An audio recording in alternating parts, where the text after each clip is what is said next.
Everybody hear me in the back okay? So what I'm going to talk about today is, let me see, I've got to do a few things first. Got to figure out how to work this. That's not it. Okay, there we go. Okay, so these are my disclosures, and that's, I think, in the printed material.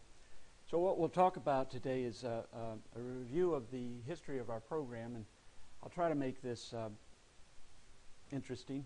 Okay. A little bit about what has happened in the 12 years since we started the program, which was in 2001, and there are not many people in this room here that were around at that time, or around here, I should say, at that time. A little bit about the electronic medical record, because this has really facilitated the ability of our program to do what it does, both here and these affiliate hospitals, which I'll talk about a little later. I'm going to show some data about how we compare to other UHC hospitals, and so in case you don't know what UHC is, I think it stands for University Healthcare Consortium or something like that. But it's a consortium of about now 102, 105 hospitals, and they're all university affiliated, and this gives us an indicator of how we're doing compared to other folks. I'm going to do a few example cases, and then we'll talk a little bit about future plans. So this is actually directly out of the MKSAP 16, and so the folks who are not residents or studying for your boards, this is the Medical Knowledge Self-Assessment Program, I think, and it's what residents use to study for their boards. But this basically tells what we do at Antimicrobial Stewardship and kind of why we do it. So this is a team effort, and it consists of a number of people. I think at the top of the list is ID pharmacists, and I think we have extremely good ID pharmacists here. We'll talk about in just a minute. ID clinician, and that is myself, and then Dr. Ashraf does this job too, particularly when I'm away. Clinical microbiologist, and here this is Dr. John Christie that's involved with a lot of the decisions we make in the committee. Information technology is critical to this, and I think we've had some support and we've kind of lacked some support in this area, and we're kind of looking for some help there. And infection control, of course, is critical to this. And so a lot of these things that I'm going to show you, this data, is not just because of antimicrobial stewardship. It's a lot of it's because of infection control issues in the program as well. And then, of course, hospital clinicians. And our committee is representative of the hospital. So we try to get clinicians from all fields, whether it's surgery, pediatrics, OBGYN. We invite these folks to our committee. A lot of them don't come. So if you don't come, you're not counted. But if you would like to serve on this committee, see me after class, and we can talk about it, because we get hospitalists. We also like to get residents, so that the residents are involved. So a little bit of background. You know where we are. I think I got this right, 904 beds. I know it went up somewhere around that. So I think we broke the 900 bed barrier when the new pediatric hospital went up. The program began in 2001, and a big step forward, I think, maybe, was the implementation of the electronic medical record in 2007. And we monitor antimicrobial use in defined daily doses per 1,000 patient days. And I don't think it's important that you know how to calculate this. I do think it's important that you understand the concept, and I'll show you a few graphs.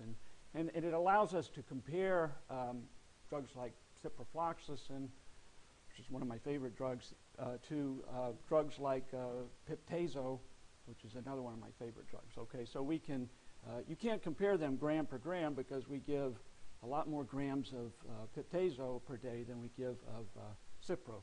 But by converting them to defined daily doses, you can compare them.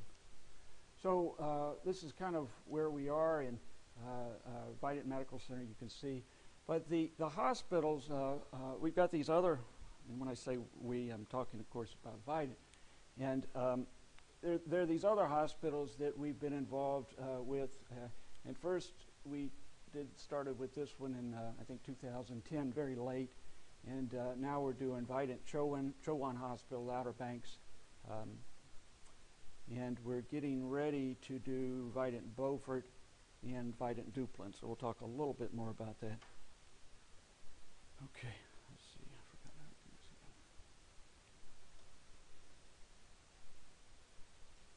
again. All right, technical difficulty. I just forgot. Here we go. There are too many buttons here.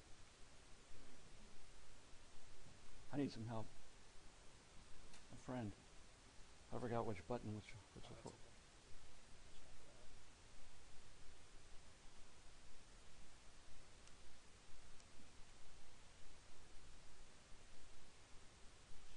So, which one? Just use that one. Okay, that's better.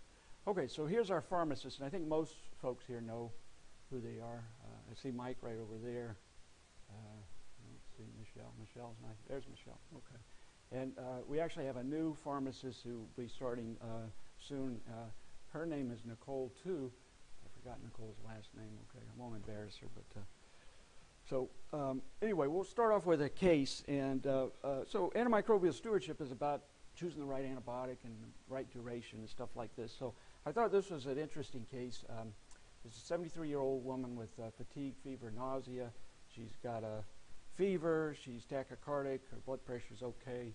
Her cardiac exam and abdominal exam unremarkable. White count is elevated with the left shift. She has a lot of white cells in her urine and a positive leukocyte esterase. A chest x-ray is normal. And she's treated, admitted to the hospital and treated with piptazo. She probably got vancomycin too, but we won't talk about that. On hospital day 2, her urine and blood cultures become positive for E. coli, susceptible to piptazo, which she's on, imipenem, ciprofloxacin, ampicillin, and nitrofurantoin. So the question is, which of the following is the most appropriate management? Continue piptazo. Anybody for that one? Okay, good. Discontinue piptazo and begin ampicillin. Anybody like that one? Okay. Next, discontinue piptazo and begin ciprofloxacin. So if you do that, you're in trouble. Okay. Discontinue piptazo and begin imipenem. That's going from broad spectrum to very broad spectrum, so not a good idea. And discontinue piptazo and begin nitrofurantoin. So the answer, and we won't belabor this, is discontinue piptazo and begin ampicillin. So did I make this up? I didn't make this up. This was right out of the MKSAP 16, almost verbatim. Okay, I shortened it a little bit because I've got a limited amount of time. But if you look at the MKSAP 16, you'll see that they actually give data on who picked what answer before they actually let the test books come out. And it's interesting because before this actually was sent out to people who bought it, they did like a beta test. And 33% of the persons, these are physicians, who took this test picked continue piptazo. So that's a third. That's a problem. 37% did the absolute wrong thing, okay? They picked go to Cipro, okay? And this was right out of MKSAP ID, and this was question number 15. So when you see this kind of information, you know we got a lot of work to do. Because the idea of antimicrobial stewardship is to de-escalate and use the least broad-spectrum antibiotic that you need that's going to cover the organism. So this is some data that we published almost 10 years ago now, and what I'm going to show with this is this idea of defined daily dose per 1,000 patient days. So that I'll show a few of these diagrams, and you can see that these things are kind of stacked one on top of the other. And basically, these are not all of our antimicrobials, but they're kind of the more common ones that we use. So there's at the bottom aminoglycosides, then antifungals, macrolides, broad-spectrum beta-lactams, and this includes ceftriaxone, imipenem, meropenem, cefazolin even, okay, any beta-lactam that you can imagine, with the exception of these. These are the beta-lactam, beta-lactamase inhibitors, and that's AMP, sulbactam or Unison, and piptazo or zocin. And then the fluoroquinolones, and then vancomycin last. So they're going from bottom to top, and that's how you go there. So what and this is a typo. This is supposed to be defined daily dose per 1,000 patient days. And what you'll see is that in 2000, this is the year before we started the program, we were, and this is actually not all our antimicrobials now. This is just the more common ones. We were over 1,000 defined daily dose per 1,000 patient days. And when we compared ourselves at that time to the other UHC hospitals, we were the third highest user in the UHC system at that time, which is not a good thing. We don't want to be, this is like golf, okay? You don't want to have a high score, okay? You want to have a low score. So we needed to get going, okay? So we'll move on about that. So again, this is, I did this in color because it showed up better, but basically I'm going to show this a little bit later. But again, if you look at where we were, before we got started, we were using a fair amount of aminoglycosides. This is a big one, okay? We were using a lot of ceftriaxone at that time, okay? That was one of our big drugs. And then, of course, this one stands out. These are the quinolones. We use Cipro for everything, okay? Whether the patient had a hangnail, whether they had an intra-abdominal infection, whether they had a UTI, whether they had anything, they got Cipro. And they got Cipro with something else, and they got Cipro by itself, but they always got Cipro. And that was a problem, and we'll show why. So what's the problem with Cipro? Well, when Cipro came out, so I grew up with Cipro, okay? When I was a fellow back in the late 80s at Tufts, Cipro wasn't even approved. It was an investigational drug, and we saw this drug, and we were like, man, this is a tremendous drug. It killed everything. Just killed Pseudomonas, wiped it out. E. coli didn't have a chance. And its association with MRSA, there was no association. In fact, a lot of people said, we should use this drug for MRSA. Bad choice, okay, but that's what we were doing at the time. There's an association with C. diff. When this drug came out, there was absolutely no association with C. diff. But things changed, and we've got this new strain of C. diff now that is resistant to the quinolones. And quinolone use is highly associated with C. diff. So we've got a change since this drug came on the market. And this drug is highly associated with multi-drug resistant Pseudomonas aeruginosa, and I'll show you a little bit of data on that. So this is a recent paper that came out in Journal of Antimicrobial Therapy, and it looked at antibiotics and the association of certain classes of antibiotics with resistant organisms. So you use antibiotics, you'll get resistance, any of them. But there's certain classes where this is actually more likely to occur, and the quinolones are one of them. So these authors looked at ciprofloxacin, and by doing some multivariate analysis, they found that the use of ciprofloxacin was associated with more MRSA, more third-generation cephalosporin and ciprofloxacin-resistant E. coli, and we'll come back to that a little bit later, and more ciprofloxacin-resistant Pseudomonas aeruginosa, and ceftazidime-resistant Pseudomonas aeruginosa. So this drug selects not only for ciprofloxacin resistance, it selects for beta-lactam resistance as well. And I won't get into the mechanism, but there is a mechanism that explains that. So another concept, does antibiotic exposure increase the risk of MRSA isolation? And this was another fairly recent, about 5 years old article that looked at this, because a lot of folks associate MRSA with infection control issues. And there's definitely an association. But there's also an association with antibiotic use, and I think some people actually don't get that. So this is a meta-analysis, a number of different studies, but basically what this showed, and this is a paper that published about 5 years ago now, is that the use of quinolones, so this is ciprofloxacin, moxifloxacin, levofloxacin, had about a relative risk of 3 or 3 times risk of developing MRSA infections. So this was pretty big. And when we looked at other antibiotics, there was either actually no association or very minimal association with MRSA. So we looked at this a few years ago at our hospital here, and at a time when we were trying to get people to use less ciprofloxacin. And this is this is defined daily doses per 1,000 patient days, as I talked about. And we were using roughly close to 190 or so defined daily doses at that time.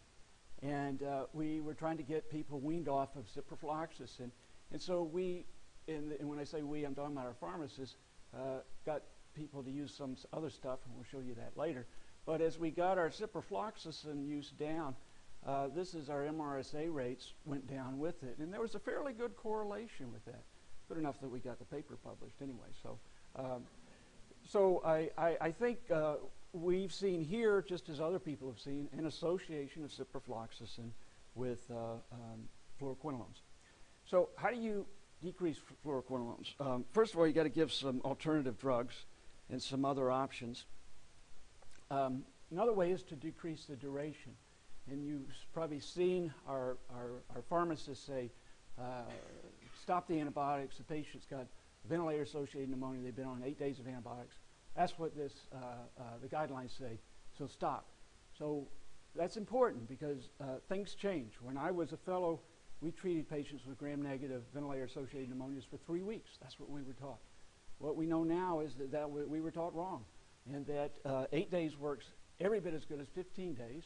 And this was a randomized double-blind trial that was done in France that showed this. So we shouldn't be treating patients for longer than they need to be treated. Another example, community-acquired pneumonia. We used to, and I think sometimes still do, treat patients for 2 weeks. 2 weeks is way too long. 5 days is adequate. So 5 to 7 days is where we need to go. So these extra days, you say, well, what's the big deal? Big deal is you select for resistance. The longer you use antibiotics, the more resistance you're going to get. And then restrictions of drugs. And we did this in 2007, and I'll show you some data. And way back when, back in 2000, we removed levofloxacin from the formulary.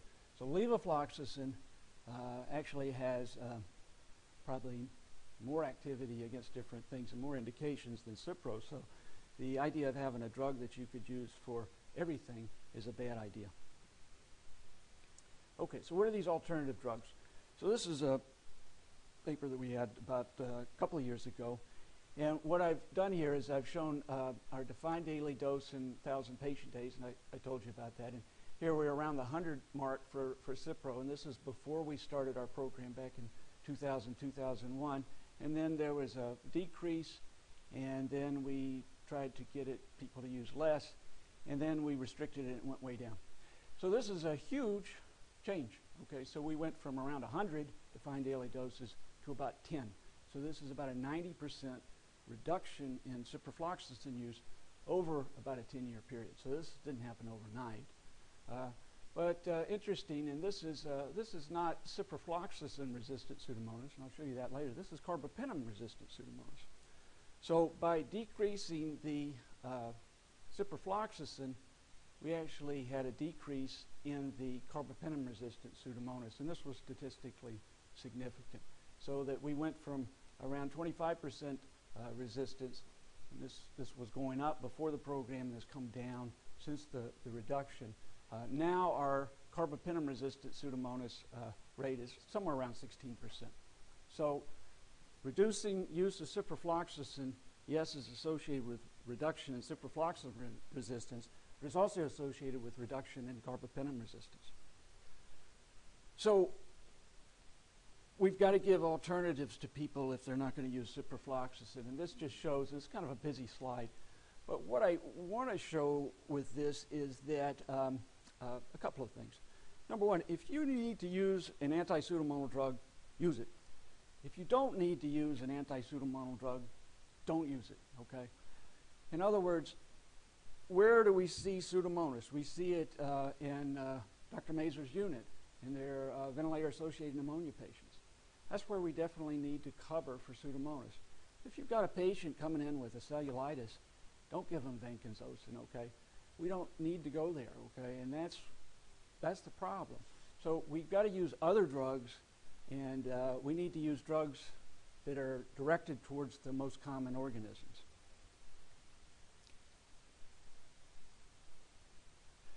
Okay, so electronic medical record. This, I think, is a big help to our stewardship program, and before we actually instituted this, we were kind of getting ready for this and decided that we would probably be able to review more charts and make more recommendations, and I'll show you some data about that in just a minute. So Vidant implemented this system in 2007, and here's some data we published a couple of years ago. But what it allowed us to do is our pharmacists were able to review a lot more charts. They were able to make a whole lot more recommendations, and the number of charts where the recommendations were accepted actually went up, which was interesting. Interesting but not surprising, because we made the computer make it easy for people to accept our recommendation. Okay. Now, just so you know, you don't have to accept our recommendation. But if you don't, we ask for a reason, and people are click happy, okay? So when you open up something and you want to move on, you might as well just accept what we recommend, okay? Because it's a whole lot easier, and you'll get your day done faster, okay? So this is some data that's published by a pharmacist at MCV, Ron Polk, and he does a lot of stuff with UHC Data. He's at the Medical College of Virginia, or whatever that's called now. I think it's called something else. But he published this article, and I looked at this, and I said, man, this is nothing, okay? So what he said is that nationwide, and this was actually UHC data, UHC was using less quinolones. So this is 2002 to 2009. And I'm looking at this, and I'm going, man. And his data was in what's called days of therapy per 1,000 patient days. Mike Gooch has looked at this at our hospital, and there's not much difference between days of therapy and defined daily dose. They're about the same. And so we use defined daily dose, and so you can, for all intents and purposes, they're equivalent. But they were way up here in the stratosphere, okay, 140. We used to be there, but we're not anymore. And they went from 145 down to maybe 135. Big deal, okay. And their quinolone resistance went down from 34, 35% to 32%. That's nothing, okay. Now, is this statistically significant? Yes, statistically significant. But is it clinically significant? I don't think so. It's still high resistance. So you've got to do better than this. And so I'll show you our data. So here's our quinolone use, way up there where it started with Ron Polk's data before, up around 100. But now we're down here, and it's been that way. And this is the most recent data we've got, and it's about 10. Now this isn't our total quinolones, this is our ciprofloxacin use. And this is our total quinolone use, about 30. And when we compare ourselves to other UHC hospitals, and I've looked at this, so the UHC system has now about 105 hospitals. We are the lowest user of quinolones in the UHC system. And we're not even close, there's nobody even close to us, okay? So I'm proud of this, okay? Maybe you're not proud of it, but I'm proud of it, okay? This is a good thing. All right, so what has that done to our ciprofloxacin resistant Pseudomonas? We talked about this with our carbapenem resistance. So again, this shows the big downward slide with our ciprofloxacin use, as you saw before, and that was pretty significant. And this is our quinolone resistant Pseudomonas at Vidant Medical Center. So you saw Ron Polk's data. He was about at 35% resistance when he started, and he went down to 32. Big deal. 35 down to 17. Okay, that is a big deal. All right, so if you cut your quinolone resistance a little bit, you'll get minimal changes. If you cut it a lot, you'll get pretty significant changes. Okay, so we talked a little bit about lower MRSA rates, and I'm going to show some data in a minute. I will point out, because Dr. Ramsey came into the room, that infection control definitely is important for MRSA, and the importance of the screening, MRSA screening program cannot be underestimated there. Less multi-drug resistant Pseudomonas we talked about, and less C. difficile, and we'll talk about C. difficile in a minute. So this is this paper that we published. It's a different chart, but what we looked at is this is now our total antimicrobial use. This is everything, okay? And it's up here. This is before the electronic medical record. Around 758, about 800 or so defined daily doses. Then what happened is our electronic medical record was instituted here, and to this day we don't understand what happened here, okay? I've got an idea. Nobody knew how to use the electronic medical record, okay? And so nobody could order ciprofloxacin. It was restricted at that time anyway. But they couldn't order anything. So our use went way down, and look at this. Our MRSA rate came down. Now, there's some infection control issues going on about the same time, okay, so I'm not going to take away from that. Here's our C. diff rate, and I'll come back to this later. This actually came down. Doesn't look like much, but it did come down over that time. And this is at a time when nationally C. diff rates are going up. And at ICAC, that was just last week, they reported that nationally C. diff rates have doubled in the last 10 years, okay? So, this is a mild decrease, but it's not going like this, okay? So that's a good thing. Okay, and then we just correlated different classes of antibiotics with some statistical methods with MRSA and C. diff infection. And you can see that there's a correlation with total antibiotics, a little bit of a correlation. But for MRSA infections, the correlation was actually highest with quinolone use, and for C. diff, it was actually highest with cephalosporin use. So cephalosporins are not good drugs for C. diff as well. So we mentioned C. diff. What is VMC C. diff rate compared to other UHC hospitals? Well, I found this on the UHC system, and these are all the hospitals in 2011. It was 89 at that time. I think it's over 100 now. But I put VMC in red here. Here's where we are, and this is UHC data. This is not our data. Now, interestingly, I've looked at our data from the standpoint of MedMind to try to see if our MedMind data correlates with this, and it doesn't correlate with this. It's kind of a different story. Our rate, when I've looked at this, is actually a little bit higher. But I think it depends on how you get your data, because we look at nosocomial rates, and remember, when people come into the hospital, a lot of them actually have C. diff when they come in the hospital. And it's sometimes difficult to determine if this is truly nosocomial or if they had this problem beforehand. So I think that's probably the reason that when we look at MedMind data, the rate appears to be higher. What I can say is that when we've looked at our data compared to the national data, we're considerably lower. This rate is about now about 2.5 or 2.2, I think it is, cases per 10,000 patient days. The national data is about 7 or 7.5 cases per 10,000 patient days. And then this is a chart that was published a while back, and it's 2009 UHC data. And remember, when I started, I said that we were the third highest UHC hospital for use. Well, here's where we are now. We use the least antibiotics of any of the hospitals. This is from 2009, but we were bottom of the heap, total antimicrobial. This is actually antibacterial drugs, okay? So this doesn't take into antivirals and antifungals, which you don't use a lot of either. But this is a good thing. So I showed you these kind of stacked things way back when. And a lot of times when we show data like this, we show it in pie charts.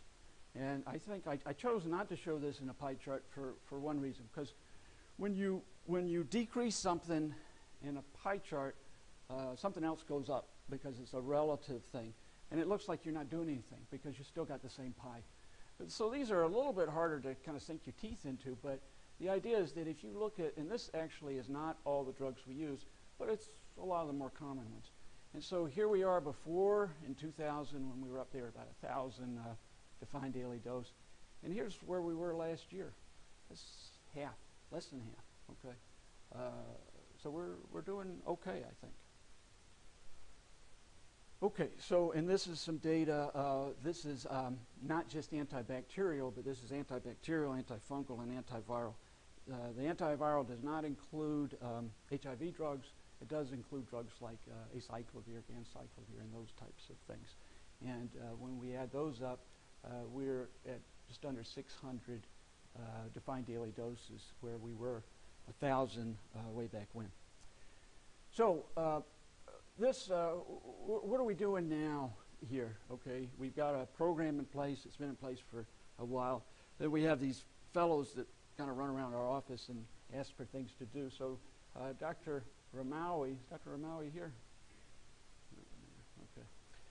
So he's now a critical care fellow, but before he was bothering Dr. Mazur, he was bothering me about what he could do. And I said, what do you want to do? He said, well, I want to do something in the ICU. I said, oh, I got something you can do.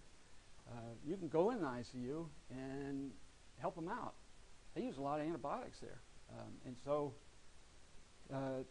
took a while, but Dr. Mazur got involved, and he was very supportive and helped us out a lot. And so what Dr. Ramawi did was he went to the ICU and reviewed the charts and saw how the practitioners were following guidelines. So he used national guidelines for like ventilator-associated pneumonia, catheter-associated UTIs, all these guidelines for what to do and duration. And he said, let me see how they're doing. And then after I do that, I'm going to go in there and I'm going to give them some advice. So he met with the attendings 5 days, I think it was 5 days out of the week, and gave them advice, and they could decide whether to take it or leave it. So here's the crux of this, and this was just published in Critical Care Medicine. But I think we'll skip all this stuff up here and go down here. So when he looked at this pre-intervention period and reviewed 123 charts, that was a lot of work, okay? The database was huge. What he did was then said, how many of these were treated appropriately versus inappropriately? And these were based on national guidelines, not something that we made up. What he found is that in a little over a third of the case, there was inappropriate treatment. Most of the inappropriate treatment had to do with extending the duration of antibiotics beyond what was recommended by national guidelines.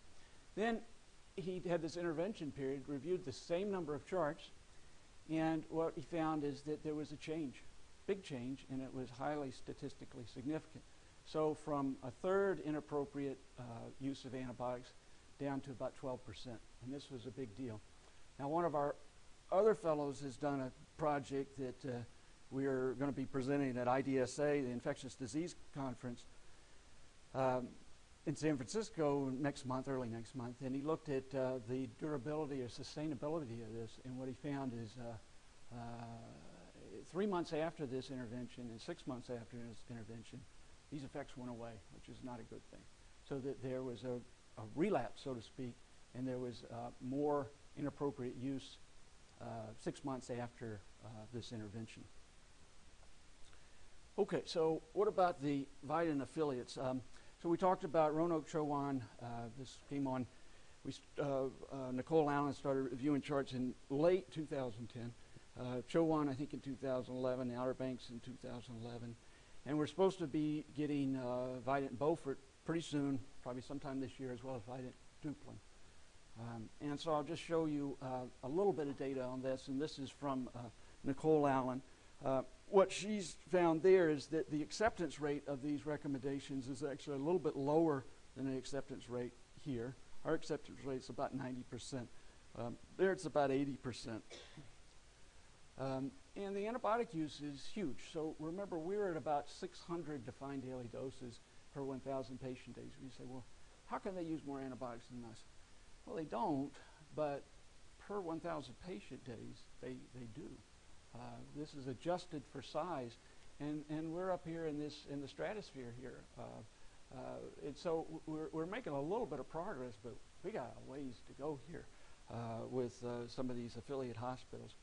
But what we found is that their quinolone use was enormous, okay? And what we found is that their anti-pseudomonal use was enormous where it didn't need to be. And in that area, we've actually made some ground, okay? So that if we look at anti-pseudomonal drugs listed here before we started, and then since then we've been able to cut this a lot.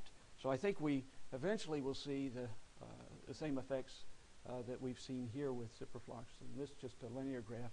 Again, look at these defined daily doses for quinolones, 300. The highest we were is 100, okay? So they're higher than us ever were, okay? And we've got it down to about half that, but it's still high. It's way too high. So what about outpatients? Well, so this is kind of some interesting data that I found. I'm going to show a little bit of national data, a little bit of local data, and some recent safety data that you probably have seen and maybe deleted when it came across your computer. Okay, so this is actually in the New England Journal earlier this year, and it's a short article. It's like 2 pages. It's got a graph on it, a couple of graphs, and an appendix, but it shows it's interesting. So antibiotic prescriptions per 1,000 persons, all ages. So this is 0 to 2. They divided up to 0 to 2 years, 3 to 11, or 3 to 12, or something. And then they went through adults, and then they got the elderly. But this is everybody, and it's all outpatient. And what's interesting is as you get darker, you're more antibiotics, okay? And all the darkness is around here, a lot of it. Out west, they don't, I messed up again. Out west, they don't use as much, and a little bit in Vermont and New Hampshire. Not many people there. Remember, this is 1,000 per 1,000 patient days, okay? But it's in the south where we got a problem. Now, North Carolina, interesting, is dark, but it's not as dark as this. It's not as dark as that, so that's maybe not so bad. So if you look in the appendix of this, it broke it down by region, and so look at this data. This is almost 1 patient prescription per person in a year, okay? That's enormous. This is outpatient. Now, this isn't in the hospital. This is all outpatient. That's incredible. And so where the drugs are used in, azithromycin is one of them. We're going to come back to this in a minute, okay, for a safety issue. Amoxicillin is one, okay. Ear infections. This was driven by ear infections, the amoxicillin thing. Amoxicillin clavulanate, Cipro down here, and cephalexin. So here's the drugs that they're using, and this was in the appendix section. Now, this is a different article, and it's a different set of folks, but it's kind of looking at the same thing. This was published earlier this year in Journal Antimicrobial Chemotherapy, and it's a percentage of antibiotics prescribed according to antibiotic classes for adults. So this is no longer including the ear infections, basically. And it's kind of the same thing, but what they found is that there was actually more prescriptions for what they defined as broad-spectrum drugs as opposed to the narrower spectrum drugs. And the ones that were the highest were the quinolones and the macrolides. And the macrolides was mainly driven by azithromycin. So what is it about azithromycin? Well, this was published last year in the New England Journal, and you may have deleted this one, but you might want to look it up again. Azithromycin was associated with cardiac death. And here's the numbers. And they compared it to persons that got amoxicillin, but red's bad, okay? And now what they said is that this was higher in these people with a higher kind of comorbidity, cardiovascular risk scores, but we probably need to be careful about using azithromycin in these people, elderly people with bad heart disease, because the risk of cardiac death was huge. And this is a 5-day course of azithromycin, so this isn't azithromycin forever. Okay, so what about quinolones? And this was published last week in JAMA. FDA warnings. And I just took a couple of quotes out of here. Cases of disabling and often permanent nerve damage. Okay, we've talked about, people know about the tendinopathy and stuff like that, which I've certainly seen in my practice. But permanent nerve damage, that's bad. Okay, and then the diabetics. I think we have to be careful about this. And I know our pharmacists know about this, but patients with diabetes who had taken fluoroquinolones had higher rates of both hyperglycemia and hypoglycemia compared with those who had taken macrolides, okay?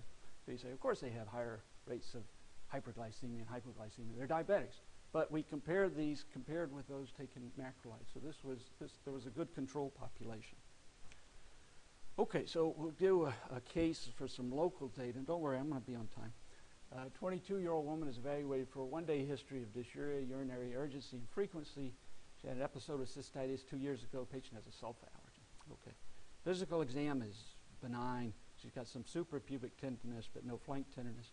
And the remainder of the exam is normal, and she has a dipstick, shows 3+ leukoesterase, and the pregnancy test is negative. So treatment with which of the following antibiotics is most appropriate? Remember, she's sulfa-allergic. Amoxicillin, phosphomycin, ciprofloxacin. You know that's not right. Okay. And nitrofurantoin. So, which one you pick? Amoxicillin? No. Okay. So this answer is nitrofurantoin. And this is a drug that I doubt a lot of people use here a lot. But remember, in an outpatient setting, in this, a young woman with cystitis, the most common organism by far is E. coli. Should we do cultures on that person? The answer is no. So Dr. Christie, you agree with that, right?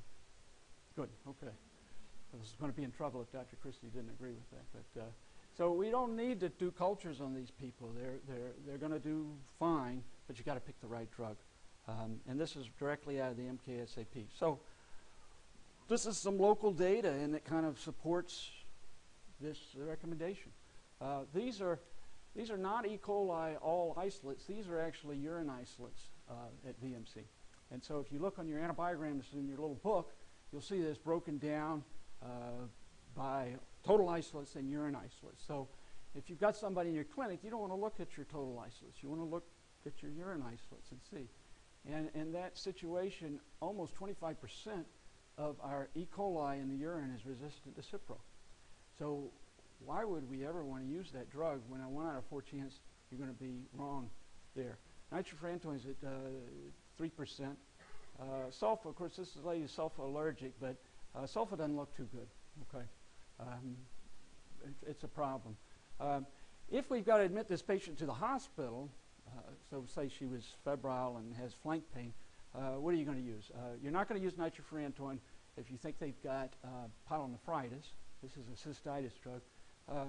Cefazolin doesn't look bad, 10% resistance. Ceftriaxone looks fine, only 3% resistance.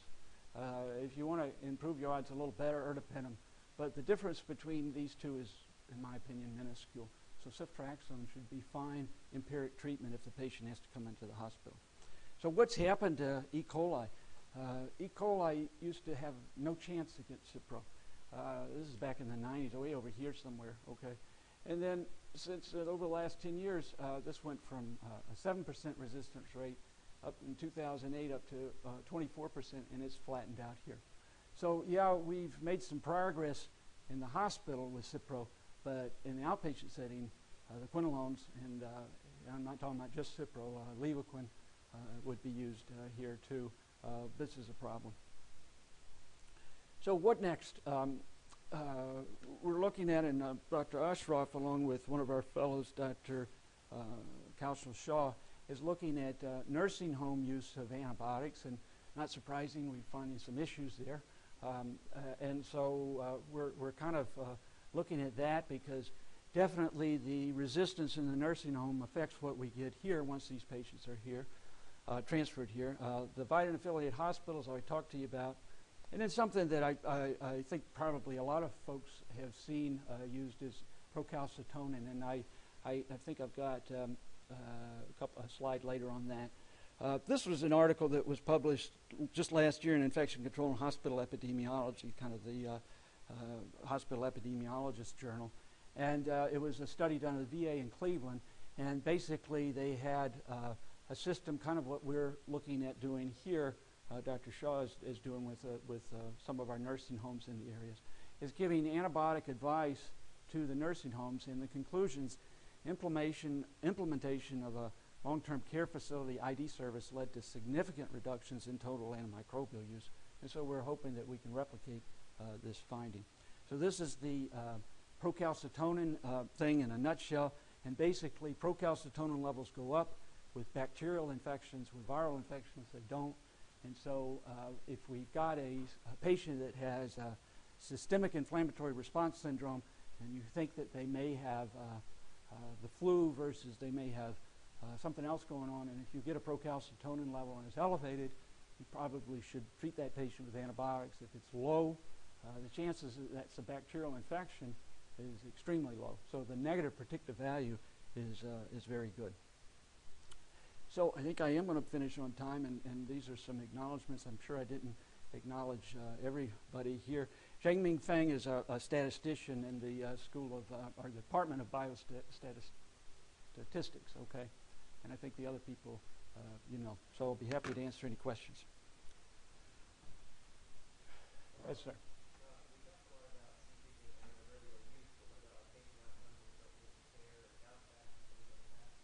Okay, so when we looked at this, when we started our program, there are things that you can look at. One of them is length of stay. And when we looked at length of stay, there was no change in length of stay. When we looked at mortality, which is kind of important, there was no change in mortality. We have not looked at bounce backs, but these metrics you have to be careful because you can't always you know, an association doesn't necessarily mean cause and effect, and there could be many reasons for some of these things, particularly a bounce back type of thing. Other questions? Dr. Castro.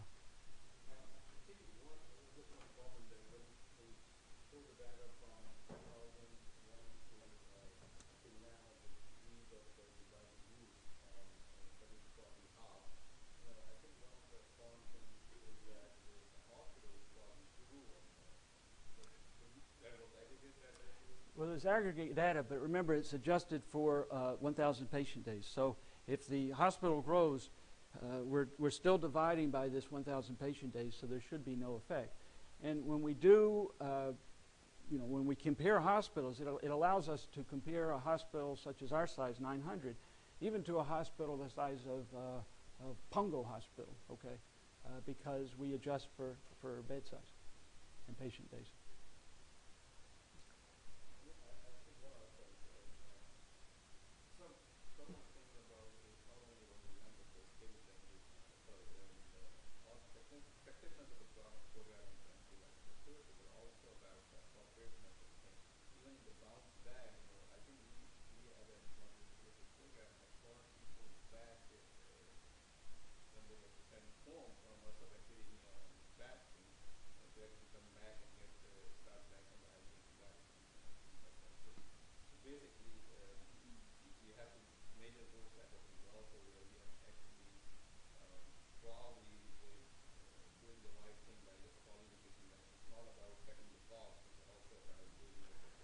Sure. So that's a good point, and just kind of a related issue. You might think that all we do is stop antibiotics, and it's not. So that a few years back, what our pharmacists were seeing with when they were reviewing charts is they were seeing a lot of the hospitalists were actually treating patients who met the criteria for healthcare-associated pneumonia. They were treating them as community-acquired pneumonia. So our program, our pharmacists were actually calling to make a recommendation to broaden their antimicrobial coverage, not to stop. So this program, I mean, I think people look at us as the antibiotic police, but it's not just about stopping antibiotics, it's about getting the right antibiotic. Questions? Okay, well, thank you.